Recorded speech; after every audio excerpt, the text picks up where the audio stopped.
Vamos estudar os ângulos. Chama-se ângulo a reunião de duas semirretas de mesma origem. Esta origem é chamada de vértice. A distância entre essas duas semirretas é o que nós chamamos de ângulo. Para representar um ângulo, a gente pode usar este símbolo. Medida do ângulo AOB. AOB mede alfa. A gente vai usar letras gregas. O ângulo BOC mede beta. Note que o ângulo que a gente está observando tem sempre o vértice marcado com esse símbolo. O ângulo AOC é a soma de alfa mais beta. Então, a medida de AOC, alfa mais beta. Tipos de ângulo. Um ângulo pode ser raso. É aquele em que os lados são semirretas opostas, isso é, tem mesma origem em sentidos contrários. O ângulo, então, é chamado de ângulo raso e mede 180 graus. Para medir os graus, a gente usa o transferidor. Vamos mostrar um transferidor para você aí. Tem aqui um ponto A e B, um segmento de reta para a esquerda e outro para aqui, ó. A abertura da distância entre o primeiro segmento de reta e o segundo segmento de reta corresponde, ó, de 0 a 180 graus. O segmento, a medida do ângulo começa aqui e termina aqui, em 180 graus. Sempre a gente começa a medida do segmento de reta do ponto 0 e vai subindo. Cada 10 unidades de grau é marcado para você 10, 20, 30, 40, 50, 60, 70, 80, 90, assim por diante, até chegar no 180. Tá aí o ângulo raso de 180 graus. O ângulo de uma volta inteira é aquele ângulo cujas suas duas semirretas coincidem, a primeira com a segunda. Você dá uma volta inteira no transferidor. Olha só. Então, a origem e o final do segmento estão no mesmo lugar, dá 360 graus. Um ângulo reto. Um ângulo cuja abertura é igual a 90 graus. Então, você tem aqui 90 graus marcado no transferidor. Você pode desenhar esse ângulo desse jeito aqui, marcando com o ângulo e indicando 90 graus, ou marcando apenas esse símbolo de um quadradinho com um ponto que indica que é 90 graus. Essa presença desse quadradinho com ponto não é obrigatório. O exercício pode trazer ou não. Em todo ângulo de medida entre 0 e 90 graus, o ângulo é agudo. Toda medida de ângulo maior que 90 e menor que 180 é obtuso. Ângulos consecutivos. Se dois ângulos são consecutivos, se e somente se, um lado de um deles é também lado do outro, e o lado de um deles coincide com o lado do outro.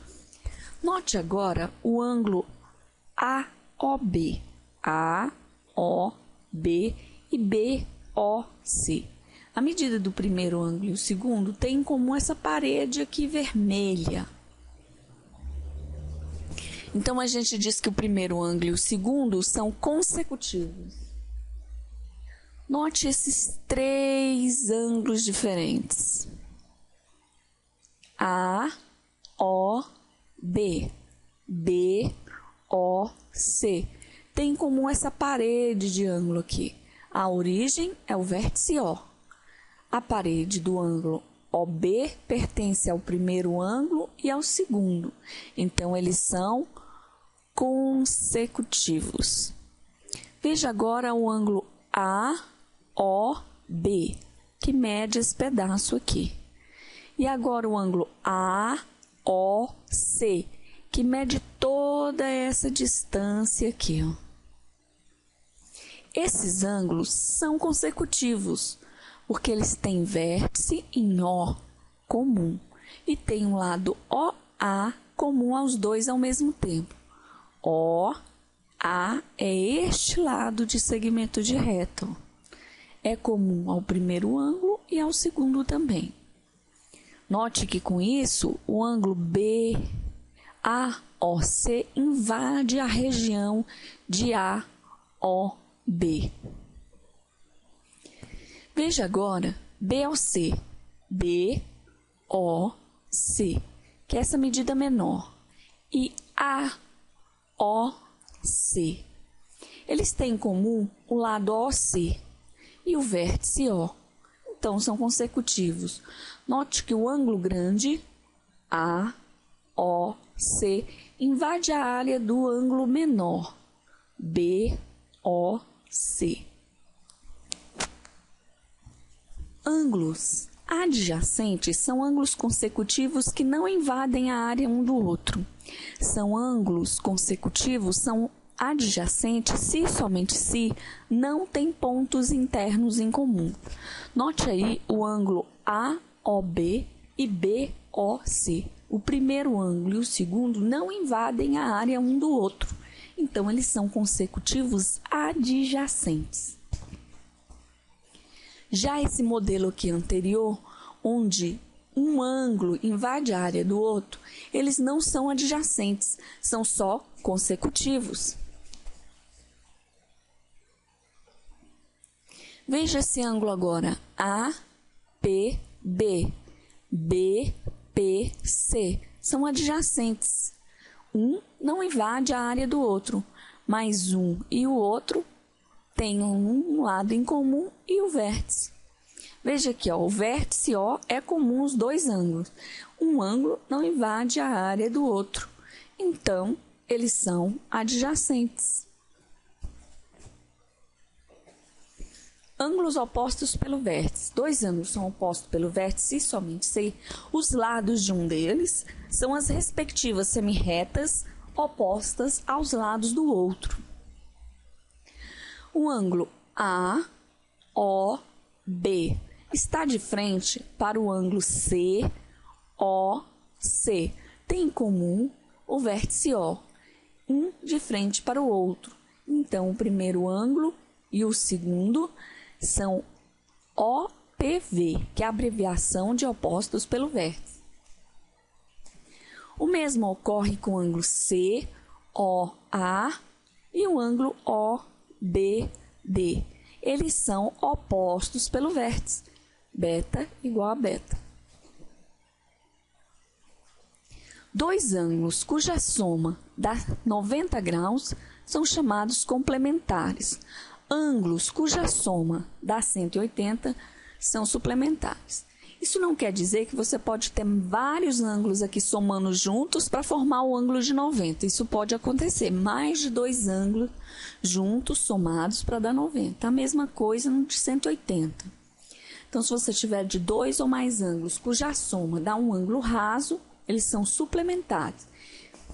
Se você tiver vários ângulos cuja soma dá 360, eles são replementares.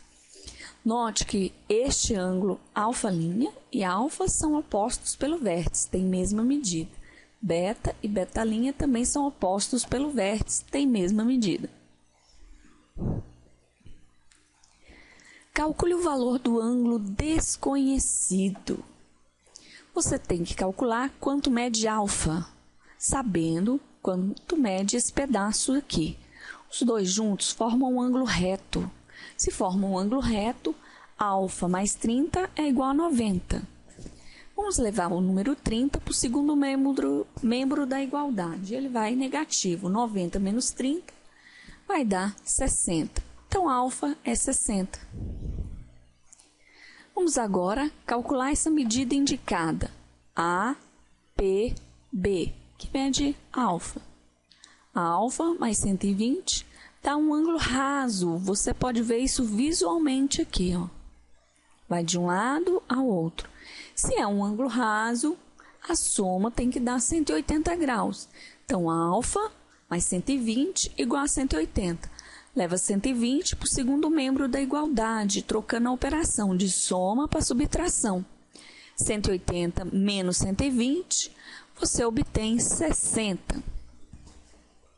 Temos 45, 40 e alfa formando um ângulo raso. Então, 40 mais 45 mais alfa igual a 180. 40 mais 45 dá 85. Levando para o segundo membro da igualdade, vai fazer a operação inversa, que é subtração.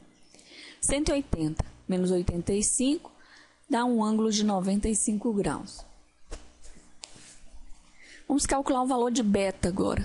Note que beta mais 40 dá um ângulo raso. Então, a soma tem que dar 180. Beta mais 40 é 180. Vai ficar, então, 180 menos 40, que é 140.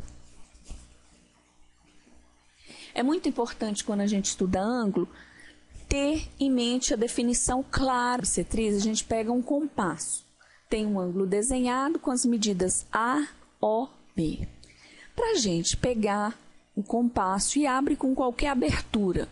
Põe a ponta seca na letra O e gira o compasso. Quando você gira, desenha um arco como esse aqui. O arco marca o segmento e o segundo segmento. Em cima desses dois pontos que você marcou, você vai colocar de novo o compasso com a mesma abertura. Ponta seca aqui, gira. Você vai criar esse arco aqui, ó. Põe a ponta seca agora nesse segundo aqui e gira. Você vai criar o segundo arco aqui. Com uma régua, você apoia e desenha aqui, ó, o segmento de reta, que nós damos o nome de bissetriz. A bissetriz é um segmento de reta desenhado pelo uso de compasso e régua, que determina no ângulo que ele está duas medidas de ângulos iguais. A primeira medida é igual à segunda. Eles são congruentes. Então, a medida AOM e MOB são iguais. A bissetriz de um ângulo é uma reta de origem no vértice do ângulo e que divide em dois outros ângulos de mesma medida.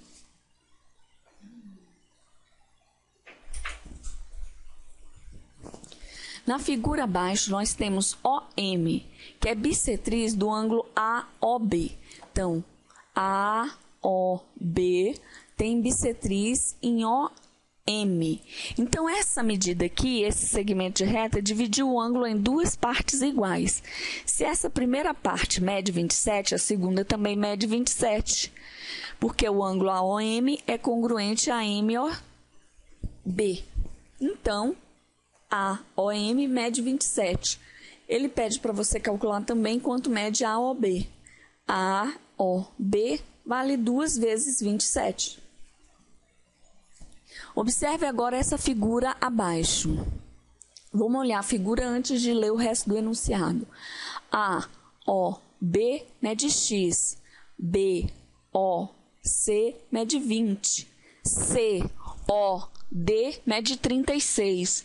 DOE mede Y. Veja que ele diz aqui em cima que a medida OB é bissetriz do ângulo AOC. Se isso aqui, OB, é bissetriz desse ângulo AOC, ela dividiu o ângulo ao meio. Então, se essa medida aqui é X, essa aqui também mede o mesmo tamanho X. Se essa aqui é 20, X é igual a 20, então. Como a soma dos ângulos aqui tem que dar 90 graus, nós vamos ter, então, X mais 20 mais 36 mais Y igual a 90 graus. Como X vale 20, Temos 20 mais 36, mais y igual a 90. Somando aqui, vamos ter 90 menos 76, o y é 14.